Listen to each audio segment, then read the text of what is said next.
may kwento ako sa inyo kung sino nagturo sa akin paano magluto ng masarap na biko.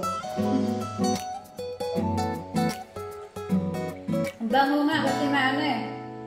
Balat ng kalamansi.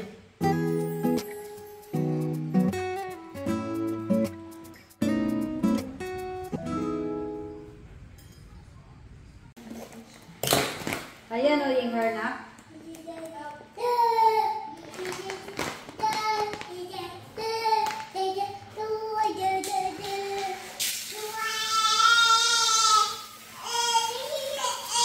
Dinner time soon. What do you like? You like some grapes? You like grapes? Yeah? Okay, wait lang ha.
Mommy's cooking sticky rice. You like some water? Yes.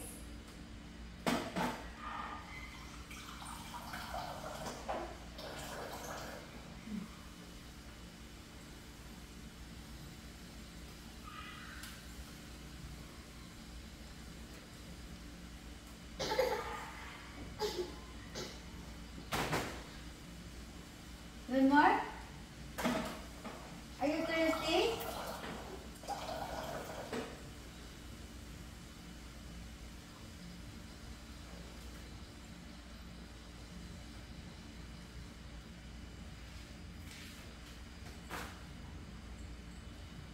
Look, Mommy is cooking. I'm cooking sticky rice. Say hi. Hello. Godam, it's very hot here.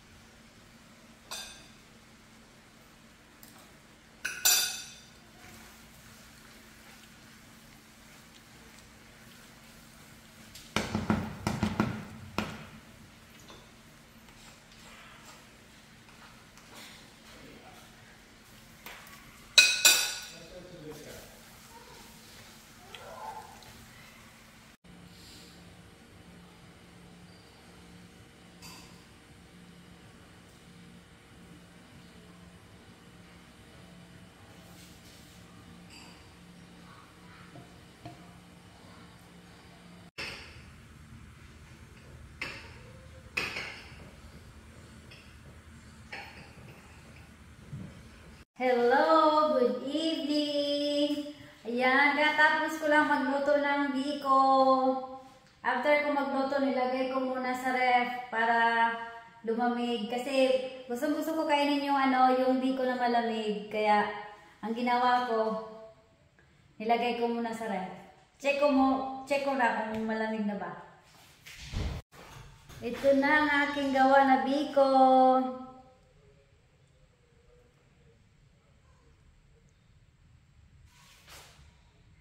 Ayan, luto, malamig na siya, kaya kainin ko na. May kwento ako sa inyo kung sino nagturo sa akin paano magluto ng masarap na biko.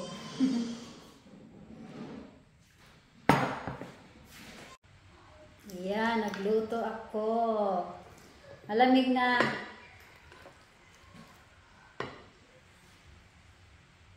Sarap.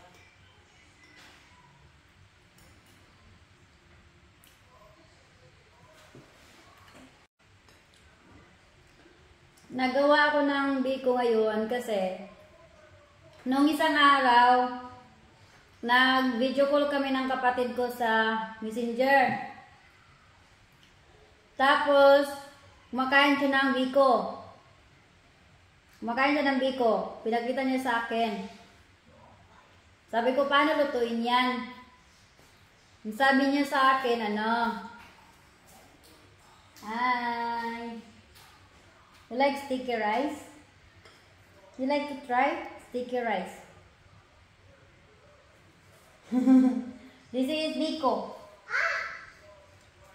Yung gabi, nagtanong ko sa kapatid ko, parang sarap ng biko mo.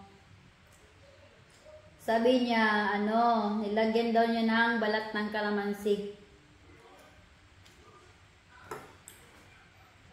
Sabi niya, ate, pag magluto ka ng biko, para mabango, lagyan mo lang balat ng kalamansi. Habang naglalatik daw, yan, tumatawag yata. Habang naglalatik daw, ilagay yung kinugay, tapos ilagay na yun ng balat ng kalamansi. Ito, balat ng kalamansi, nilagyan ko. Nag-slice ako ng mga kalamansi yung balat lang yung kinuha ko. Tapos, habang naglalatik ako, yung gata at saka yung kinugay, nilunod ko na yung kalamansi, yung balat ng kalamansi. Lumatawag yata siya.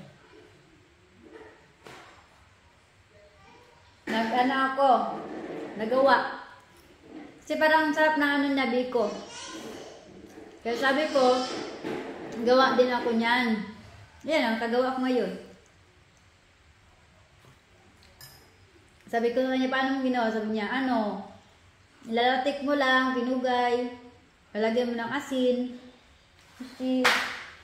tapos balat ng kalamansi at kunting luya. Sarap daw. At saka daw, masarap daw yung biko kapag hindi malata. Huwag daw latain pagluto.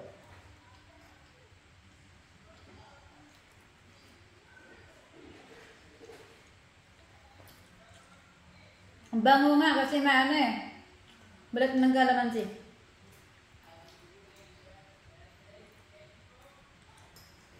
Tapos ito na yung dinner ko ngayon.